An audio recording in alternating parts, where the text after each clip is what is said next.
Hi అండి, welcome to my channel. నేను మీ శ్రావణి. ఎలా ఉన్నారు అందరూ? నేనైతే చాలా బాగున్నాను. మీరు కూడా బాగుండాలని కోరుకుంటున్నాను. ఇవాళ రెసిపీ ఏంటో ఆల్రెడీ తెలిసిపోయి ఉంటుంది కదా. అవునండి, పాలపూరి. అందరికీ చాలా ఇష్టమైన స్వీట్ ఇది. అలానే ఇంట్లో దొరికే వాటితోనే ఈజీగా కూడా చేసేసుకోవచ్చు.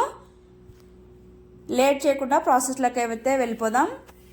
ముందుగా నేనైతే పిండిని చపాతీ పిండిలాగా ఓన్లీ గోధుమ పిండే తీసుకున్నాను. మీరు కావాలంటే మైదా అయినా వేసుకోవచ్చు.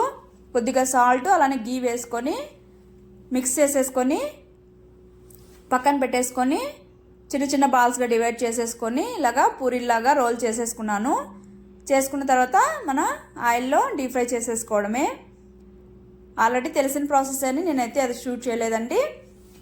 ఇక్కడ పూరీలు అనేది ఆయిల్ బాగా హీట్గా ఉంటే ఇలా పూరీలు బాగా పొంగుతాయి. అలానే మంచి కలర్ కూడా వస్తుంది. పూరీలు అయితే ఈ స్వీట్కి బాగా క్రిస్పీగా ఫ్రై చేసుకోవాలి. ఇలాగా అన్ని పూరీలు ఫ్రై చేసేసుకోవాలి. చేసుకున్న తర్వాత ఒక 2 minutes పక్కన పెట్టేసుకోవాలి. ఇంట్లో ఎప్పుడైనా పూరీలు చేసామనుకోండి, ఆ టైంలో ఇంకా ఈజీగా అయిపోతుంది. పూరీతో అంటే ఆల్రెడీ పూరీ రెడీ అయి ఉంటుంది కాబట్టి మనం ఇంకా పాలు అన్నీ వేసేసుకొని మిక్స్ చేసుకొని ఆ మిక్చర్ని ఇందులో డిప్ చేసేసుకోవడమే. ఇంకా ఈజీ అయిపోతుంది అలా చేయడం వల్ల. ఇప్పుడైతే మనము పాన్ పెట్టుకొని మిల్క్ అయితే యాడ్ చేసుకుందాము. ఇక్కడ నేనైతే వాటర్ ఏమి యాడ్ చేయకుండా ఫుల్ క్రీమ్ మిల్క్ తీసుకున్నాను. 1/2 లీటర్ వేసుకున్నాను. ఇదైతే మరీ చిక్కపడాల్సిన అవసరం అయితే ఏం లేదండి. ఒక 2-3 minutes బాగా పొంగు వస్తే సరిపోతుంది. ఒక 2-3 times అంతే. తర్వాత ఒక మిక్సీ జార్లో ముందుగానే ఆల్రెడీ నేను బాదం వచ్చి వేడి నీళ్ళల్లో నానబెట్టుకున్నాను. అలా చేయడం వల్ల పీల్ అనేది తొందరగా వచ్చేస్తుంది. అలా నానిపోతాయి కూడా తొందరగా. తర్వాత నానబెట్టిన క్యాష్యూ నట్స్ వేసుకొని ఇలాగా మెత్తగా మిక్సీ పట్టుకున్నాను. తర్వాత అది పక్కన పెట్టేసి ఇప్పుడు మిల్క్ అయితే మిక్స్ చేస్తూనే ఉండాలి, లేదంటే అడుగంటేస్తుందండి ఫుల్ క్రీమ్ మిల్క్ కాబట్టి. ఇలాగా ఒక 3 పొంగులు వచ్చిన తర్వాత ఇందులోకి ఒక 2 spoons మిల్క్ పౌడర్ యాడ్ చేస్తున్నాను. అలానే కొద్దిగా ఇలాచీ పౌడరు, తర్వాత 1 కప్పు షుగర్ యాడ్ చేస్తున్నాను. అంటే 1/2 లీటర్ మిల్క్కి 1/2 కప్పు షుగర్ అండి మెజర్మెంట్ అయితే.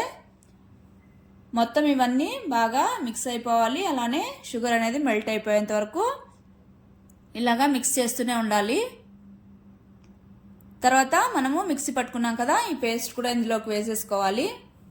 ఇంకా మీరు కావాలంటే కొబ్బరి కూడా యాడ్ చేసుకోవచ్చు, టేస్ట్ ఇంకా బాగుంటుంది. ఇలాగా మొత్తం ఈ పేస్ట్ అంతా ఇందులోకి మిక్స్ అయిపోవాలి. ఇలా అయితే కలుపుతూనే ఉండాలి. మనము ఈ పేస్ట్ వేయడం వల్ల ఇంకా మరీ అడుగంటేస్తుంది. సిమ్లోనే పెట్టుకోవాలి మంటనైతే. మిక్స్ చేస్తూ జస్ట్ కొద్దిగా చిక్కపడేంత వరకు మిక్స్ చేసుకుంటే సరిపోతుంది. ఇది మరీ చల్లారాక ఇంకా థిక్ అయిపోతుంది. ఈ స్టేజ్లో స్టవ్ ఆపేసి పక్కన పెట్టుకొని గోరువెచ్చగా అయ్యేంత వరకు చల్లార్చుకోవాలి.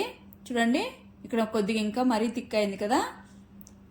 ఇప్పుడు మనము చేసి పెట్టుకున్న పూరీలన్నీ తీసుకొని పక్కన పెట్టేసుకొని ఒక ప్లేట్ తీసుకొని ఇందులో పూరీలన్నీ బాగా 2 sides డిప్ చేసేసి హాఫ్ వరకు ఫోల్డ్ చేసి ప్లేట్లో పెట్టేసుకోవాలి 1 by 1. నేను ఇక్కడ చూపిస్తున్నాను చూడండి. పూరీ అనేది ఇలాగా పూర్తిగా డిప్ అయిపోవాలి అందులో. ఈ మిల్క్ సిరప్ అయితే అచ్చం కోవాలాగా ఉంటుందండి. టేస్ట్ కూడా చాలా బాగుంటుంది. ఆ పూరీకి అబ్జర్వ్ చేసుకున్న తర్వాత అయితే టేస్ట్ అయితే వేరే లెవెల్. అసలు ఆల్రెడీ తెలిసి ఉంటుంది అందరికీ, తెలియని వాళ్ళు కూడా తప్పకుండా ట్రై చేయండి. ఈ స్వీట్ అయితే చాలా టేస్టీగా ఉంటుంది. పిల్లలు కూడా చాలా ఇష్టంగా తింటారు.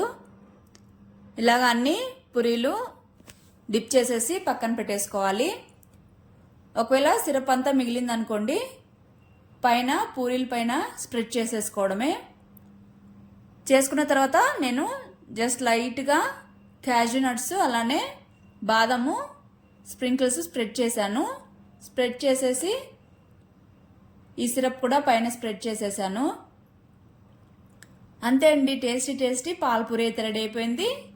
తప్పకుండా మీరు ట్రై చేసి మీకు ఎలా వచ్చిందో కామెంట్ చేయండి. కామెంట్ చేయడం మాత్రం మర్చిపోకండి. అలాగే సబ్స్క్రైబ్ చేసుకోండి నచ్చినట్టయితే. Thank you for watching.